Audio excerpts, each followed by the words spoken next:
ஓம் சாந்தி 31/7/2025. இனிமையான குழந்தைகளே, நீங்கள் அதிகாலையில் எழுந்து மிகுந்த அன்புடன் பாபா குட் மார்னிங் என்று சொல்லுங்கள். இந்த நினைவின் மூலம்தான் நீங்கள் சத்தோப்பிரதானம் ஆகுவீர்கள். கேள்வி: துல்லியமான நினைவின் மூலம் தந்தையிடமிருந்து சக்தி பெறுவதற்கு முக்கியமாக எந்த குணங்கள் அவசியமாக இருக்கின்றது? பதில்: நிறைய பொறுமை வேண்டும். புரிதல் மற்றும் கம்பீரத்துடன் தன்னை ஆத்மா என்று புரிந்து நினைவு செய்வதன் மூலம் தந்தையிடமிருந்து சக்தி கிடைக்கின்றது. மேலும் ஆத்மா சத்தோ பிரதானம் ஆகிக் கொண்டே செல்கின்றது. இப்பொழுது தந்தையின் நினைவு என்பது உங்களை தொந்தரவு செய்ய வேண்டும். ஏனெனில் தந்தையிடமிருந்து பெரிய அளவிலான ஆஸ்தி கிடைக்கின்றது. நீங்கள் முள்ளிலிருந்து மலர்களாக ஆகிறீர்கள். அனைத்து தெய்வீக குணங்களும் தந்தையை நினைவு செய்வதனால் வந்து விடுகின்றது. ஓம் சாந்தி. தந்தை சொல்கின்றார், இனிமையான குழந்தைகளே, தத்தத்துவம் என்பதன் அர்த்தம் ஆத்மாக்களாகிய நீங்கள் சாந்த சொரூபமானவர்கள். ஆத்மாக்களாகிய உங்கள் அனைவரின் சுய தர்மம் சாந்தியாகும். சாந்தி தாமத்திலிருந்து இங்கு வந்து பேசுபவர்களாக ஆகின்றீர்கள். இந்த கர்ம இந்திரியங்கள் உங்களுடைய நடிப்பை நடிப்பதற்காக உங்களுக்கு கிடைத்திருக்கின்றது.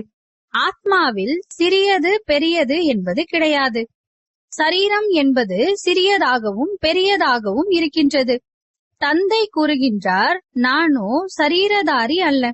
குழந்தைகளை சந்திப்பதற்காக அவர்கள் முன்னால் நான் வரவேண்டியதாக இருக்கின்றது. இவ்வுலகில் ஒரே தந்தைக்கு பிறக்கக்கூடிய குழந்தையானது நான் பரந்தாமத்திலிருந்து வந்து ஜென்மம் எடுத்துள்ளேன், தாய் தந்தையை சந்திப்பதற்காக வந்துள்ளேன் என்று கூறாது. ஒரு புதிய ஆத்மா யாருடைய ஷரீரத்திலாவது வருகிறது எனில், அல்லது பழைய ஆத்மா இன்னொருவரின் ஷரீரத்தில் பிரவேசமாகின்றது எனில், அப்பொழுது அந்த ஆத்மாவானது நான் என் தாய் தந்தையை சந்திக்க வந்துள்ளேன் என்று சொல்லலாம். அந்த ஆத்மாக்களுக்கு தாய் தந்தை தானாகவே கிடைத்து விடுகின்றார்கள். இங்கே இது புது விஷயமாகும். தந்தை சொல்கின்றார், நான் பரந்தாமத்திலிருந்து வந்து குழந்தைகளாகிய உங்கள் முன்னால் வந்திருக்கின்றேன். உங்களுக்கு ஞானம் கொடுக்கின்றேன். ஏனெனில் நான் ஞானம் நிறைந்தவன், ஞானத்தின் கடல். பாபா கூறுகின்றார், குழந்தைகளாகிய உங்களை படிப்பிப்பதற்காக, ராஜயோகத்தை கற்பிப்பதற்காக நான் வருகின்றேன். நீங்கள் குழந்தைகள் இப்பொழுது சங்கம யுகத்தில் இருக்கின்றீர்கள். பிறகு வீட்டிற்கு திரும்பி செல்ல வேண்டும். எனவே கண்டிப்பாக பாவனமாக ஆக வேண்டும். உள்ளே மிகவும் குஷி இருக்க வேண்டும். ஆஹா, எல்லையற்ற தந்தை கூறுகின்றார், இனிமையிலும் இனிமையான குழந்தைகளே, என்னை நினைவு செய்யுங்கள். அப்பொழுது நீங்கள் சத்தோ பிரதானமாக விஸ்வத்திற்கு எஜமானராக ஆகிவிடுவீர்கள். தந்தை குழந்தைகளை எவ்வளவு அன்பு செய்கின்றார். அவர் வெறும் ஆசிரியராக மட்டும் இருந்து உங்களுக்கு படிப்பித்து உங்களை வீட்டிற்கு அழைத்து செல்லவில்லை. தந்தையாகவும் இருக்கின்றார், ஆசிரியராகவும் இருக்கின்றார், உங்களுக்கு படிப்பிக்கின்றார், நினைவு யாத்திரையையும் கற்றுக் கொடுக்கின்றார். எனவே விஸ்வத்திற்கு எஜமானராக ஆக்கக்கூடிய, பதீதத்திலிருந்து பாவனமாக ஆக்கக்கூடிய தந்தை மீது மிகுந்த அன்பு இருத்தல் வேண்டும். அதிகாலை எழுந்து முதலில் சிவபாபாவிற்கு காலை வணக்கம், குட் மார்னிங் சொல்ல வேண்டும். குழந்தைகள் தங்களுடைய உள்ளத்தை கேட்க வேண்டும். அதாவது, நான் அதிகாலையில் எழுந்து எல்லையற்ற தந்தையை எந்த அளவிற்கு நினைவு செய்கின்றேன். அதிகாலை எழுந்து பாபாவுக்கு குட் மார்னிங் சொன்னால், ஞானத்தினுடைய சிந்தனையை செய்தால் குஷியினுடைய அளவு அதிகரிக்கும். முக்கியமானதே நினைவு என்பதாகும். இதன் மூலம் எதிர்காலத்திற்கான மிக பெரிய வருமானம் என்பது ஏற்படுகின்றது. கல்ப கல்பத்திற்கும் இந்த வருமானம் காரியத்திற்கு உதவும். நீங்கள் மிகவும் பொறுமையுடன், கம்பீரதா மற்றும் புரிதலுடன் நினைவு செய்யுங்கள். மேலோட்டமாக நான் பாபாவை மிகவும் நினைவு செய்கின்றேன் என்று சொல்கின்றீர்கள். ஆனால் துல்லியமாக நினைவு செய்வதில் உழைப்பு என்பது இருக்கின்றது. யார் தந்தையை அதிகமாக நினைவு செய்கின்றார்களோ அவர்களுக்கு அதிகமாக சக்தி கிடைக்கின்றது. ஏனெனில் நினைவின் மூலமாக நினைவு கிடைக்கின்றது. யோகம் மற்றும் ஞானம் என்பது இரண்டு விஷயங்கள். யோகம் என்பது மிக பெரிய பாடமாக இருக்கின்றது. யோகத்தின் மூலமே ஆத்மா சத்தோ பிரதானமாக ஆகின்றது. நினைவு செய்யாமல் சத்தோ பிரதானம் ஆகுவது என்பது முடியாத ஒன்றாகும். நல்ல முறையில் அன்போடு தந்தையை நினைவு செய்யுங்கள். அப்பொழுது தானாகவே சக்தி கிடைக்கும். ஆரோக்கியமாக ஆகிவிடுவீர்கள். கரண்ட் மூலமாக ஆயுளும் அதிகமாகின்றது. குழந்தைகள் நினைவு செய்கின்றார்கள். தந்தையும் சக்தி வாய்ந்த ஒளிக்கதிர்களை கொடுக்கின்றார். இனிமையான குழந்தைகள் இதை உறுதியாக நினைவில் வைக்க வேண்டும். அதாவது சிவபாபா நமக்கு படிப்பிக்கின்றார். சிவபாபா பதீத்த பாவனராகவும் இருக்கின்றார். சத்கதியை கொடுக்கும் வள்ளலாகவும் இருக்கின்றார். சத்கதி என்றால் சொர்க்கத்திற்கான ராஜாங்கத்தை கொடுக்கின்றார். பாபா எவ்வளவு இனிமையானவர், எவ்வளவு அன்பாக குழந்தைகளுக்கு அமர்ந்து படிப்பிக்கின்றார். தந்தை தாதாவின் அதாவது பிரம்மா மூலமாக நமக்கு படிப்பிக்கின்றார். பாபா குழந்தைகளை எவ்வளவு அன்பு செய்கின்றார். எந்த கஷ்டமும் கொடுப்பதில்லை. என்னை நினைவு செய்யுங்கள், சக்கரத்தை நினைவு செய்யுங்கள் என்று மட்டுமே கூறுகின்றார். தந்தையினுடைய நினைவில் உள்ளம் முற்றிலும் உறைந்து போக வேண்டும். ஒரு தந்தையின் நினைவு மட்டுமே உங்களை தொந்தரவு செய்ய வேண்டும். ஏனெனில் தந்தையிடமிருந்து எத்தனை பெரிய ஆஸ்தி கிடைக்கின்றது. நம்முடைய தந்தை மீது நமக்கு எந்த அளவிற்கு அன்பு இருக்கிறது என்று நம்மிடத்தில் பார்க்க வேண்டும். எந்த அளவிற்கு என்னிடம் தெய்வீக குணங்கள் இருக்கின்றது. ஏனெனில் இப்பொழுது குழந்தைகள் நீங்கள் முள்ளிலிருந்து மலர்களாக ஆகிக்கொண்டு இருக்கிறீர்கள். எந்த அளவிற்கு யோகத்தில் இருக்கின்றீர்களோ அந்த அளவிற்கு முள்ளிலிருந்து மலர்களாக சத்தோ பிரதானமாக ஆகிக்கொண்டே செல்வீர்கள். யார் அநேக முட்களை மலர்களாக ஆக்குகின்றார்களோ அவர்களே உண்மையான வாசனை நிறைந்த மலர்கள் என்று அழைக்கப்படுவார்கள். அவர்கள் யாரிடமும் முள் போன்று நடந்து கொள்ள மாட்டார்கள். கோபம் என்பது மிக பெரிய முள். அநேகருக்கு துக்கத்தை கொடுக்கின்றது. குழந்தைகளாகிய நீங்கள் இப்பொழுது முட்கள் நிறைந்த உலகிலிருந்து விலகி கரையோரம் வந்துள்ளீர்கள். நீங்கள் சங்கம யுகத்தில் இருக்கின்றீர்கள். எப்படி ஒரு தோட்டக்காரர் செடிகளை தனியாக எடுத்து தொட்டியில் வைப்பாரோ அதே போல் மலர்களாகிய நீங்களும் கூட இப்பொழுது சங்கம யுகம் என்ற தொட்டியில் தனியாக வைக்கப்பட்டுள்ளீர்கள். பிறகு மலர்களாகிய நீங்கள் சத்யுகத்திற்கு சென்று விடுவீர்கள். கலியுகம் என்ற முள் நெருப்பிற்கு இரையாகிவிடும். தந்தை சொல்கின்றார், அதாவது எந்த அளவிற்கு நீங்கள் அநேகருக்கு நன்மை செய்கின்றீர்களோ அந்த அளவிற்கு அதற்கான பலன் தனக்குத்தானே கிடைக்கும். அநேகருக்கு பாதையை சொல்கின்றீர்கள் எனில் அநேகரின் ஆசீர்வாதம் என்பது கிடைக்கும். ஞான ரத்தினங்களால் தன் பையை நிரப்பிக்கொண்டு பிறகு தானம் செய்யுங்கள்.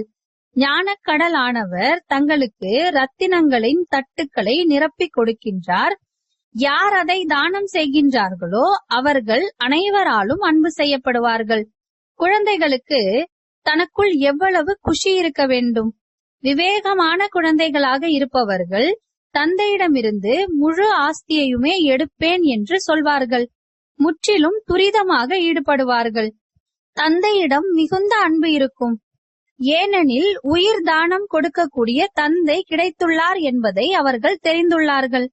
ஞானத்தினுடைய வரதானத்தை அந்த அளவிற்கு கொடுக்கின்றார். அதன் மூலம் எதிலிருந்து எதுவாக நாம் ஆகியுள்ளோம். திவாலான நிலையிலிருந்து செல்வந்தர்களாக ஆகிவிட்டோம். அவ்வளவு பண்டாராவை நிரப்பிவிட்டார்.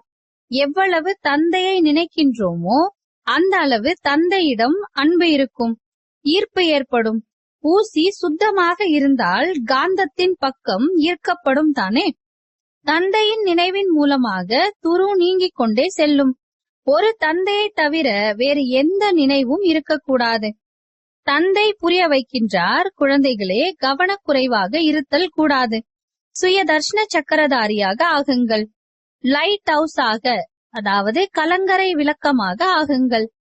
சுயதர்ஷன சக்கரதாரியாக ஆகக்கூடிய பயிற்சியை நல்ல முறையில் செய்தால் நீங்கள் ஞானக்கடல் போல் ஆகிவிடுவீர்கள். எப்படி மாணவர்கள் படித்து ஆசிரியர்களாக ஆகுகின்றார்கள் இல்லையா? உங்களுடைய தொழிலே இதுதான். அனைவரையும் சுயதர்ஷன சக்கரதாரியாக ஆக்குங்கள்.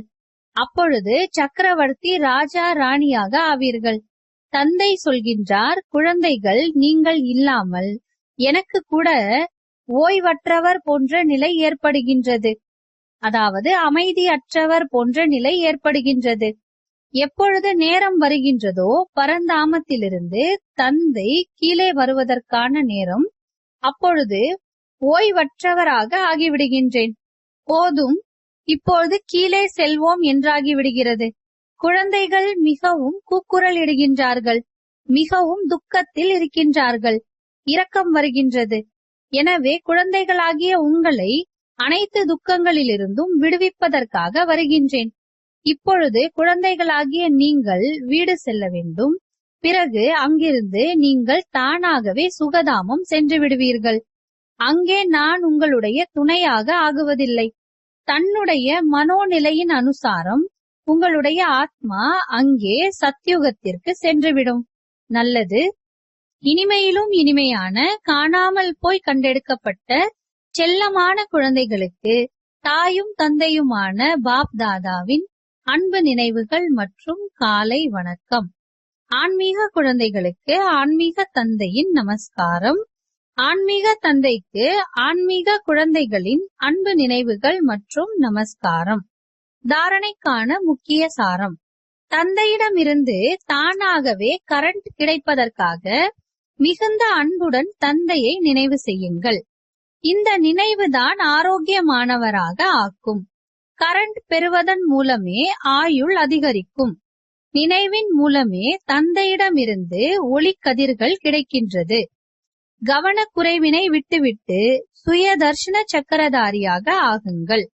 இதன் மூலமே ஞான கடலாகி சக்கரவர்த்தி ராஜா ராணியாக ஆவீர்கள். வரதானம்: எல்லோருக்கும் குஷி நிறைந்த செய்தியை சொல்லக்கூடிய குஷியினுடைய கஜானாவால் நிரம்பிய பண்டாராவாக ஆகுங்கள். எல்லோருக்கும் குஷி நிறைந்த செய்தியை சொல்லக்கூடிய குஷியின் கஜானாவால் நிரம்பியவராக ஆகுங்கள். சதா தன்னுடைய இந்த சொரூபத்தை தன் முன்னால் வையுங்கள். அதாவது, குஷியினுடைய கஜானாக்களால் நிரம்பியவன் நான். கணக்கில் அடங்காத மேலும் அழியாத கஜானாக்கள் என்ன கிடைத்திருக்கின்றதோ அந்த கஜானாக்களை நினைவில் கொண்டு வாருங்கள். கஜானாக்களை நினைவில் கொண்டு வருவதனால் குஷி என்பது ஏற்படும். மேலும் எங்கே குஷி இருக்கின்றதோ அங்கே சதா காலத்திற்கான துக்கம் தூரமாகிவிடும். கஜானாக்களின் நினைவின் மூலமாக ஆத்மா சக்திசாலியாக ஆகிவிடுகின்றது. வீணானது முடிவுக்கு வருகின்றது. நிறைந்த ஆத்மா ஒரு பொழுதும் தடுமாற்றம் அடைவதில்லை. அந்த ஆத்மா தானும் குஷியாக இருந்து மற்றவர்களுக்கும் குஷி நிறைந்த செய்தியை சொல்கின்றது. ஸ்லோகன்: யோகியமானவராக ஆக வேண்டும் என்றால் கர்மம் மற்றும் யோகத்தில் சமநிலை வையுங்கள். அவ்யக்த சமிஞ்ஞை: சங்கல்ப சக்தியை சேமிப்பதன் மூலமாக உயர்ந்த சேவைக்கு நிமித்தமாக ஆகுங்கள். வாய் மூலமாக செய்தி கொடுக்கக்கூடிய சேவையில் உங்களுடைய நேரத்தை ஈடுபடுத்துகின்றீர்கள், செல்வத்தையும் ஈடுபடுத்துகின்றீர்கள், தடுமாற்றத்திலும் வருகின்றீர்கள், கலைப்படையவும் செய்கின்றீர்கள். ஆனால் உயர்ந்த சங்கல்பத்தினுடைய சேவையில் இவை அனைத்தும் சேமிப்பாகிவிடும். எனவே இந்த சங்கல்ப சக்தியை அதிகரியுங்கள். உறுதி நிறைந்த சங்கல்பம் செய்யுங்கள். அப்பொழுது பிரத்யக்ஷம் விரைவில் ஏற்பட்டுவிடும். டிராமாவின் சில ஆழமான ரகசியங்கள் டிரான்ஸில் ஆழ்நிலை தியானத்தில் செல்லக்கூடிய குழந்தைகள் மூலம் பெறப்பட்டவை. முதல் பாயிண்ட்: இந்த மிகப்பெரிய டிராமாவில் ஒவ்வொரு மனித ஆத்மாவிலும் தங்களுடைய நிலையின் அனுசாரம் முழு வாழ்க்கைக்கான அறிவு, அதாவது நடிப்பானது முன்கூட்டியே பதிவு செய்யப்பட்டுள்ளது. ஜீவ ஆத்மாவில் முழு வாழ்க்கைக்கான அடையாளம் பதிவு செய்யப்பட்டுள்ளதால் நேரத்தின் அனுசாரம் அது வெளிப்படுகின்றது, அதாவது எமர்ஜ் ஆகின்றது. ஒவ்வொரு ஆத்மாவிற்குள்ளும் தங்களுடைய சம்பூர்ண நிலையின் அனுசாரம் தகவலானது, அதாவது பதிவாகியுள்ள நடிப்பானது நேரத்தின் அனுசாரம் வெளிப்படுகின்றது. இதன் மூலமாக நீங்கள் ஒவ்வொருவரும் அனைத்தும் அறிந்தவர்களாக ஆகிவிடுகின்றீர்கள். இரண்டாவது பாயிண்ட், இந்த மிக பெரிய நாடகத்தில் ஒவ்வொரு நொடிக்கான நடிப்பும் ஆத்மாவில் பதிவாகியுள்ள நடிப்பு புதியதானதாக இருப்பதனால் நீங்கள் இப்பொழுதுதான் இங்கே புதிதாக வந்துள்ளோம் என்பது போல புரிந்து கொள்வீர்கள். ஒவ்வொரு நொடிக்கான நடிப்பு தனிப்பட்டதாக இருக்கின்றது. செயலை செய்த பிறகு கல்பத்திற்கு முன்பு போல அடுத்த நொடியானது ரிப்பீட் ஆகின்றது, அதாவது மீண்டும் நடைபெறுகின்றது. ஆனால் எந்த நொடியில் நடைமுறை வாழ்க்கைக்கு செல்கின்றீர்களோ அந்த நேரம் பதிவாகியுள்ள நடிப்பு புதியதாக அனுபவம் ஆகின்றது. இந்த புரிதலுடன் முன்னேறி சென்று கொண்டே இருங்கள். எனக்கு ஞானம் கிடைத்துவிட்டது, எனவே நான் இப்பொழுது செல்கின்றேன் என்று எவரும் கூற முடியாது. எதுவரை விநாசம் ஏற்படவில்லையோ அதுவரை முழு நடிப்பு மற்றும் முழு ஞானம் என்பது புதியதாக இருக்கும். மூன்றாவது பாயிண்ட், இந்த மிக பெரிய நாடகத்தில் எந்த ஒரு விதியானது உருவாக்கப்பட்டுள்ளதோ அது நிச்சயத்தின் மூலமே உருவாக்கப்பட்டுள்ளது. விதியை விளக்குவதும் அல்லது உருவாக்குவதும் உங்கள் ஒவ்வொருவரின் கையில் உள்ளது. என்னுடைய எதிரியும் என்னுடைய நண்பனும் எனக்கு நானே.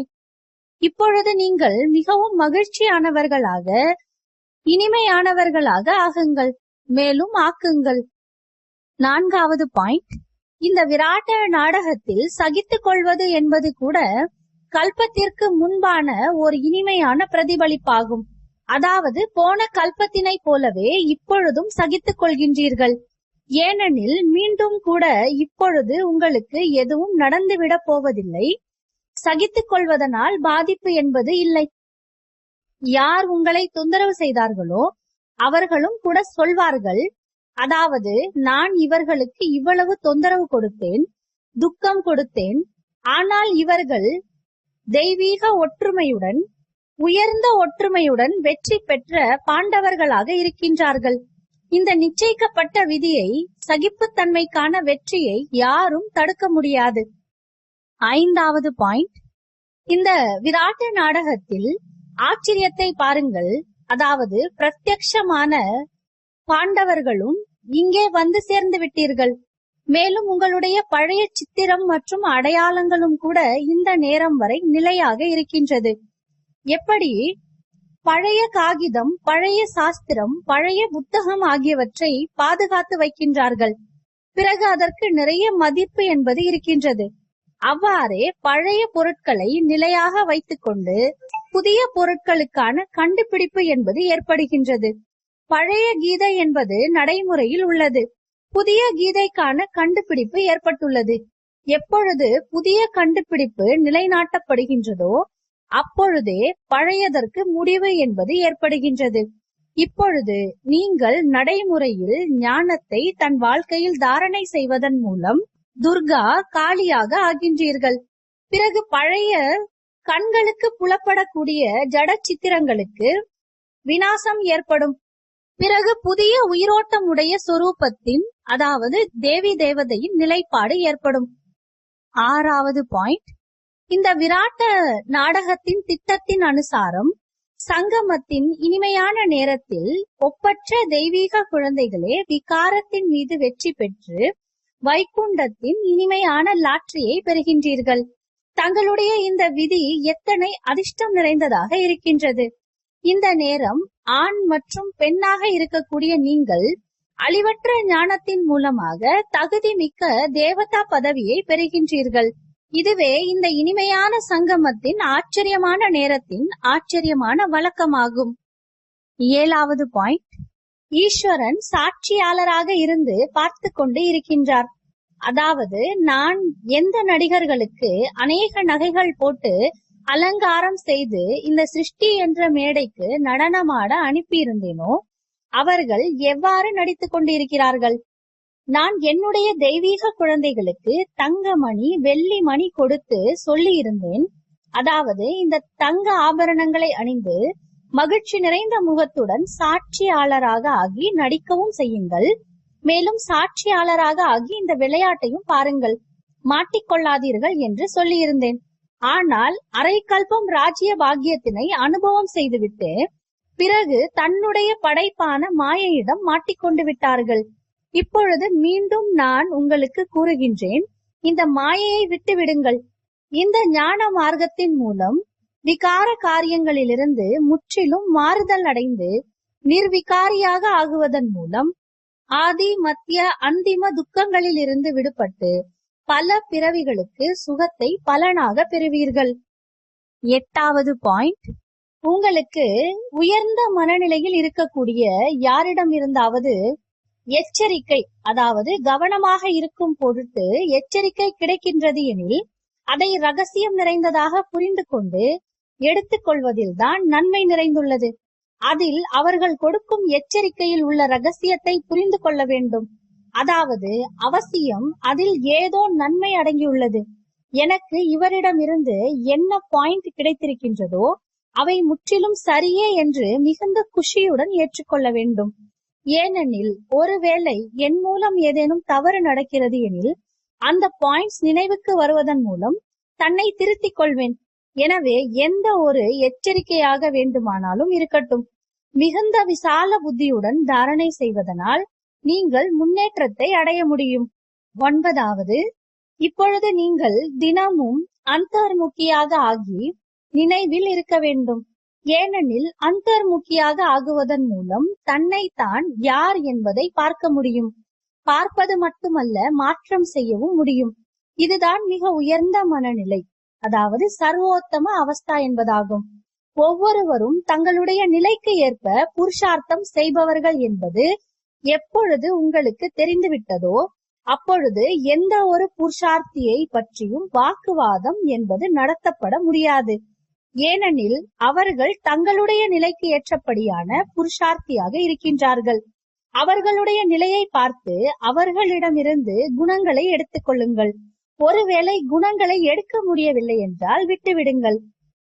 10வது பாயிண்ட், நீங்கள் சதா தன்னுடைய சர்வோத்தம லட்சியத்தை தன் முன்னால் வைத்துக் கொண்டு அந்த லட்சியத்தை பாருங்கள். மேலும் தங்களையும் பாருங்கள், அதாவது லட்சியம் மற்றும் லட்சணத்தை பாருங்கள். நீங்கள் ஒவ்வொருவரும் தங்களுக்கே உரிய தனித்தன்மையான புருஷார்த்திகள். நீங்கள் தன் மீது தன் பார்வையை வைத்து முன்னேறி ஓடிக்கொண்டே இருங்கள். யார் என்ன வேண்டுமானாலும் செய்யட்டும், ஆனால் நான் என்னுடைய சொரூபத்தில் நிலைத்து இருப்பேன். மற்றவர்கள் யாரையும் பார்க்க மாட்டேன். என்னுடைய புத்தியின் யோக பலத்தின் மூலம் நான் அவர்களுடைய நிலையை தெரிந்து கொள்வேன். உள்நோக்கு முகம் என்பதன் நிலையின் மூலமே நீங்கள் அநேக பரீட்சைகளில் வெற்றி பெற முடியும். நல்லது. ஓம் சாந்தி.